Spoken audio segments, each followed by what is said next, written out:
என் உயிரிலும் மேலான ஜோதிட ஆன்மீக பெருமக்கள் அனைவருக்கும் ராமநாதபுரத்திலிருந்து டாக்டர் ஆர் தனசேகரனின் அன்பான வணக்கங்கள்.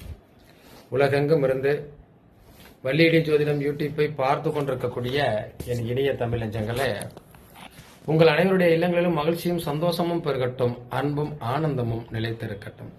இந்த அற்புதமான தருணத்தில் உங்களோடு பயணிப்பதில் பெருமகிழ்ச்சி அடைகின்றேன்.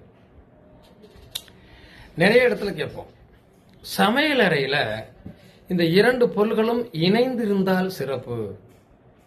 இது எல்லார் வீட்லையும் சமையல் அறையில இந்த பொருள்கள் இருக்கணும். இது கட்டாயப்படுத்தப்பட்டு இருக்கும். ஒரு வீட்டுக்குள்ள நுழையும் போது கண்டிப்பா அந்த பொருளை எடுத்துட்டு போவாங்க.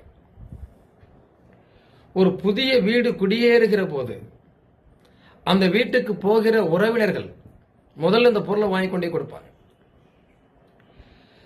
அது என்ன அந்த ரெண்டு பொருள்? இந்த பொருள் கட்டாயமாக சமையலறையில பக்கத்துல இருக்கணும். இந்த இரண்டு பொருட்களும் பக்கத்துல இருந்தா அந்த வீட்டில் செல்வ வளம் நன்றாக இருக்கும், பொருளாதார பாகுபாடு இருக்காது, பிரச்சனை இருக்காது, பொருளாதாரத்துல ரொம்ப சிறப்பா இருப்பாங்க அப்படின்லாம் அவர் சொல்லப்படும். அது என்ன பொருள்னா உப்பும் புளியும். இது உங்க எல்லாருக்கும் தெரிஞ்சிருக்கும். சரி, ஏன் இந்த உப்பையும் புளியையும் மட்டும் கொண்டு போய் நம்ம சமையல் அறையில வைக்கணும்? அப்படி என்ன அதுல இருக்கு? நம்ம எல்லாருக்கும் தெரியும், அமிர்தத்தை கடைந்து எடுப்பதற்காக பால்கடல்ல கடைந்து எடுத்த போது கிடைத்தவங்க தான் மகாலட்சுமி. அப்ப அவங்க எங்கிருந்து வர்றாங்க? கடல்ல இருந்து. கடல் எங்க இருக்கிறது? உப்பு. அந்த மகாலட்சுமியினுடைய அம்சமாகத்தான் எல்லா வீடுகள்லையும் உப்பு வாங்கி வச்சிருக்கோம். உப்பை சிந்தக்கூடாது. ஒருத்தருக்கு நீங்க கையால் அள்ளி உப்பு கொடுக்க கூடாது. இலையில வைக்கும் போது கூட, நாம சாப்பிடக்கூடிய இடத்துல இலையில வைக்கும் போது கூட கரண்டில தான் எடுத்து வைப்பாங்க. அப்படிப்பட்ட தன்மை அந்த உப்புக்கு உண்டு. அப்ப அந்த உப்பு வீட்டில் இருக்கணும். அதுக்கு பக்கத்திலேயே புளி இருக்கணும்னு ஏன் சொன்னாங்க?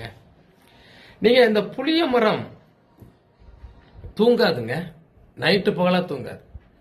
14 வருஷம் காடுகளை சுற்றும் போது தூங்காமல் இருந்தவர் லட்சுமண பெருமாள். லட்சுமணன் தான். லட்சுமணர் தூங்காம இருந்தவர். மறுபிறவிதான் இந்த புளிய மரம் சொல்லுவாங்க. பெருமாள் தவம் செய்து வெளியே வந்த இடம் இந்த புளிய மரம். அப்ப இந்த புளியும் உப்பும் பக்கத்துல இருந்தா பெருமாளும் மகாலட்சுமியும் கூடவே இருக்காங்க. நம்ம வீட்டுல செல்வ நிலை குறையாதுங்கிறதுனால தான் சமையல் அறையில அது எப்பவுமே இருக்கும். எந்த சுபகாரியத்திற்கும் எந்த நல்ல விஷயத்திற்கும் இதை யாரும் செய்யாம விடுறதில்ல. எல்லா முதல்ல புது வீடு கட்டுறாங்கன்னா முதல்ல இந்த உப்பு புளி தான் கொண்டு போவாங்க. சிறப்பு இல்லையா? நன்றி. நாமும் அதை கடைபிடிப்போம். யாராவது உப்பு புளி பக்கத்துல இல்லாம தள்ளி வச்சிடாதீங்க. ரெண்டையும் ஒன்னா பக்கத்துல வைங்க. சிறப்பு. வாழ்த்துக்கள். வாழ்க வளமுடன். நன்றி. மீண்டும் சந்திப்போம்.